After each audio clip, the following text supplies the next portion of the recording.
So now federal bank limited आप देखिए 164 रुपये 25 पैसे का प्राइस आज है। और प्राइवेट बैंकिंग के अंदर अगर आप देखेंगे तो एक लौता स्टॉक आपको देखने को मिलेगा जो कि 52 वीक हाई को ब्रीच किया, क्रॉस करके अब यहाँ पर जो है 164.25 पर है। तो ये पहला स्टॉक है आपका एंटायर प्राइवेट बैंकिंग में इतना ह्यूज अपसाइड किसी ने इस वक्त नहीं दिखाया है, जबकि इतनी सारी प्रॉब्लम्स चल रही हैं। तो हम बात कर रहे हैं फेडरल बैंक की, एक ऐसा स्टॉक जो कि सुस्त था, सोता हुआ शेर अब जाग चुका है आप कह सकते हैं। और इस मुश्किल वक्त में प्राइवेट बैंकिंग के अंदर जो समय चल रहा है बहुत ही खराब है। आप देख लीजिए क्या है हाल है अभी आईडीएफसी फर्स्ट बैंक का, आप देख लीजिए इंडसइंड बैंक का क्या हाल है, आप देखेंगे तो एचडीएफसी बैंक का क्या हाल है, एक्सिस का क्या हाल है। ऐसे में ये सब स्टॉक गिरे जा रहे हैं, बट अगर आप देखें फेडरल बैंक जो है वो चढ़ा जा रहा है।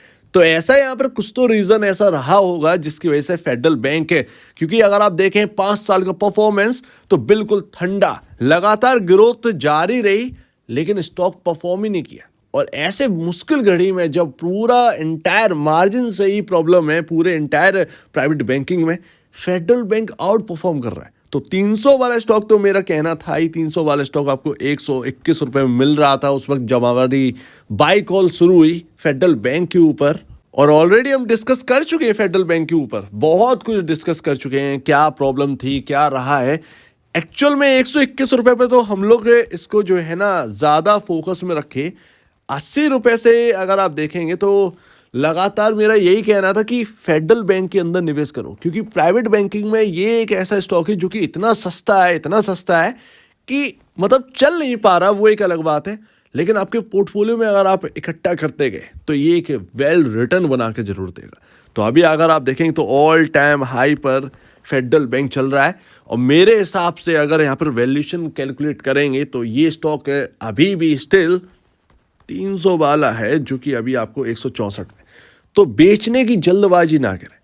स्ट्रांगनेस देखिए कि इंटायर प्राइवेट बैंकिंग में क्या हो रहा है, फेडरल बैंक कैसे इतना हायर साइड आया, क्या ऐसा इंटरेस्ट रहा, बहुत इंटरेस्टिंग है फेडरल बैंक। तो अभी जाकर ना फेडरल बैंक का मार्केट कैप 40,000 हुआ। और हम कंपेयर करते थे IDFC first bank, federal bank के अंदर था मार्जिनल प्रॉब्लम जिसकी वजह से वो बीट नहीं कर पाया था आईडीएफसी फर्स्ट बैंक को। इंटरेस्ट अर्न में भी डिफरेंस है, बट प्रॉफिटेबिलिटी के मामले में फेडरल बैंक हीरा था। आईडीएफसी फर्स्ट बैंक अब आया है ऊपर, वो बहुत ही अच्छा परफॉर्म कर रहा है, बट आईडीएफसी फर्स्ट बैंक के अंदर 3 क्वार्टर से प्रॉब्लम जारी है। फेडरल बैंक के अंदर मार्जिनल प्रॉब्लम थी आप कह सकते हैं, उसकी वजह से सुस्त पड़ा था काउंटर, बट कहीं ना कहीं दिक्कतों से निकलता हुआ है Q3 का नंबर जो है ना वेल परफॉर्म कर रहे हैं फेडरल बैंक ने। और अभी फेडरल बैंक का जो मार्केट कैप है एटलीस्ट आप आईडीएफसी से कंपेयर करेंगे तो ऑलमोस्ट 20,000 करोड़ का मार्केट कैप स्टिल अभी भी कम है, जबकि इतना हायर साइड आ चुका है। सिंपल सी बात है, लॉजिक लगाइए, कुछ भी यहाँ पर मैथ बहुत ज़्यादा गणित लगाने की ज़रूरत नहीं है। फेडरल बैंक को आसानी से आप समझ सकते हैं, उस वक्त भी समझना था, बस यहाँ पर एक शॉक की ज़रूरत थी। कहते हैं ना बिजली का झटका, वो यहाँ पर जब पूरे प्राइवेट बैंकिंग में पड़ा तो तब फेडरल बैंक की एक्चुअल में याद आई।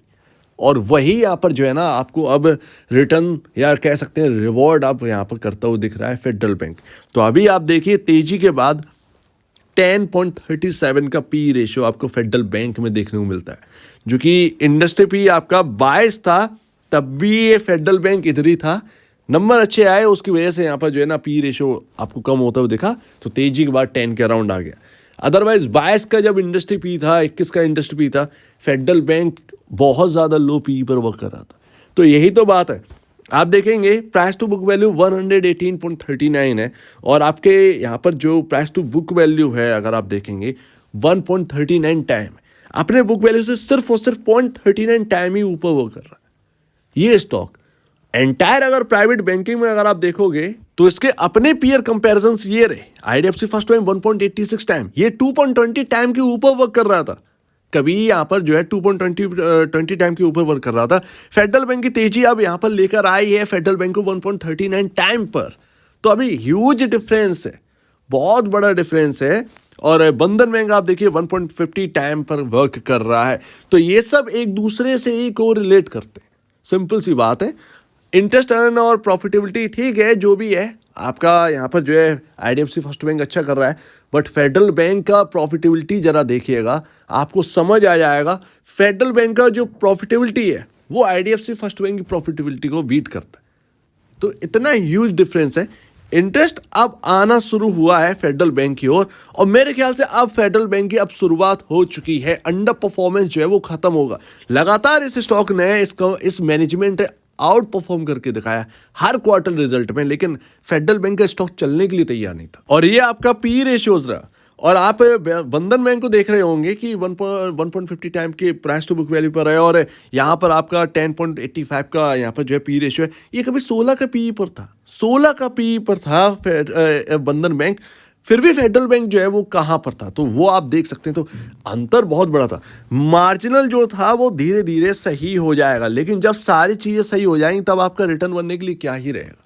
तो वो एक सिंपल सी बात है, वो आ जाता है। तो बीट कर रहा है फेडरल बैंक इस वक्त, और आउट परफॉर्म कर रहा है अपने पीयर कंपैरिजन, ये आप देखिए। और अभी भी स्टिल 10.37 का पी रेशियो बहुत लो है। मेरे ख्याल से ये स्टॉक अब कहीं ना कहीं जाने के लिए तैयार है, मैटर ऑफ टाइम, बट 200 का हो जाएगा। और कुछ समय बाद देखेंगे कि अगर और अच्छे रिजल्ट दे दिए तो 300 कोई बड़ी बात नहीं है। एंड इवन अगर आप देखेंगे तो एफआईएस का बढ़ता इंटरेस्ट इसके अंदर किस तरीके से इंक्रीज कर रहा है। 29.38% का दिसंबर क्वार्टर में पहुंच गया है। और डीआईएस का भी अगर आप देखेंगे तो लगातार इंटरेस्ट जो है वो बढ़ता चला जा रहा है। ये बहुत ही इंपॉर्टेंट बात है। अच्छी बात ये है कि 26% यहाँ पर जो है रिटेल इन्वेस्टर है। चलो, रिटेल का पैसा बन रहा है, ये बहुत बड़ी बात है। तो जो भी रिटेल होल्ड कर रहे हैं फेडरल बैंक को, सिर्फ और सिर्फ होल्ड पर ध्यान दीजिए। सिंपल सी बात है, मार्केट किधर जा रहा है, क्या जा रहा है, वो गिरावट आएगी, वो फिर से वहीं पर चला जाएगा। अब यहाँ पर जो है ना, आप गलती मत कर देना फेडरल बैंक के अंदर कि अरे यार मैं बहुत दिन से बैठा था और अब चला है, रिटर्न बना है तो लेकर निकल जाऊं। ये गलती मत कर देना, क्योंकि इतना लंबा समय बाद पहली बार ऐसा हो रहा है कि ऐसा आउट परफॉर्म करके दिखा रहा है फेडरल बैंक। तो बहुत ही अच्छी बात है। इंटरेस्ट अर्न में कोई कमी नहीं है, असेट में कोई कमी नहीं है। पहला मुझे याद है, शायद मैं 3-4 साल से इसको देख रहा हूं, मुझे याद है कि ये पहला एक प्राइवेट बैंक है जो कि मिड कैप में था। मिड कैप के अंदर वो 1% से बिलो एनपीए लाने में सक्सेसफुल रहा। और ये 5वां या चौथा बैंक बना था, 5th शायद बैंक था, जो कि अपना एनपीए 1% के बिलो लाया था। उसके बाद तो जैसे कि आईडीएफसी फर्स्ट बैंक आ गया और बाकी बैंक्स आ गए, तो लगातार एक लंबी लिस्ट बनती चली गई। लेकिन फेडरल बैंक का मैनेजमेंट ने ये करके दिखाया था, मुझे अभी भी याद है ये। और एक लंबे अरसा से मतलब आप कह सकते हैं कवर कर रहे हैं, तो बहुत ही अच्छा है। पहले लोगों का इंटरेस्ट ही नहीं था, रिटेल इन्वेस्टर तो इंटरेस्ट दिखाता ही नहीं था फेडरल बैंक में। अगर कुछ एनालिसिस भी करो तो उसको देखना नहीं। लेकिन अब कहीं ना कहीं लगता है कि हाँ भाई, फेडरल बैंक अब शायद ये 5 साल जैसा परफॉर्म नहीं कर रहा है, ये अब अलग ही तरीके की यहाँ पर तेजी बन रही है। सो उम्मीद है काफ़ी अच्छा रहा होगा। 160 का बहुत ही इंपॉर्टेंट लेवल है मेरे ख्याल से। आपको 155 से 158 एक सपोर्टिंग रेंज मान के चलना चाहिए इस स्टॉक के अंदर, और यहाँ पर देखना चाहिए। नए लोग अगर खरीदने की बात कर रहे हैं, मेरे ख्याल से आप खरीदने भी अगर जा रहे हैं तो यहाँ की तरफ देखिए, इस रेंज की तरफ देखिए। ये रेंज क्यों इंपॉर्टेंट है, क्योंकि आप देखो यहाँ पर ना 3 टॉप है और उसके बाद एक आई है गिरावट अच्छी खासी 140 तक की, ठीक है। वहां से ये रिकवर किया और इसको निकालना आसान नहीं था। 3 जो टॉप बने थे, इसको निकालना आसान नहीं था, इसने निकाल दिया। तो जो एक रेजिस्टेंस लेवल सा बना हुआ था, वो अब एक सपोर्टिंग लेवल बनेगा।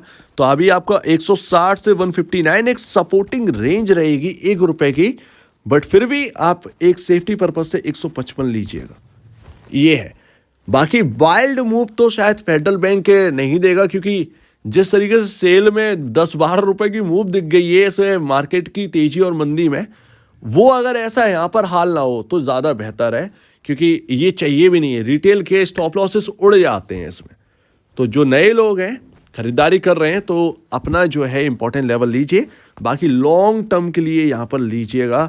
ये स्टॉक आपको बहुत कुछ दे सकता है, ये कंपनी, ये बैंक आपको बहुत कुछ दे सकती है। मैनेजमेंट काफ़ी स्ट्रांग है, इनसे कोई मतलब समझौता नहीं, इनसे कोई समझौता नहीं है। अंडर परफॉर्मेंस दिखा लिया, मेरे ख्याल से अब आउट परफॉर्मेंस का टाइम है।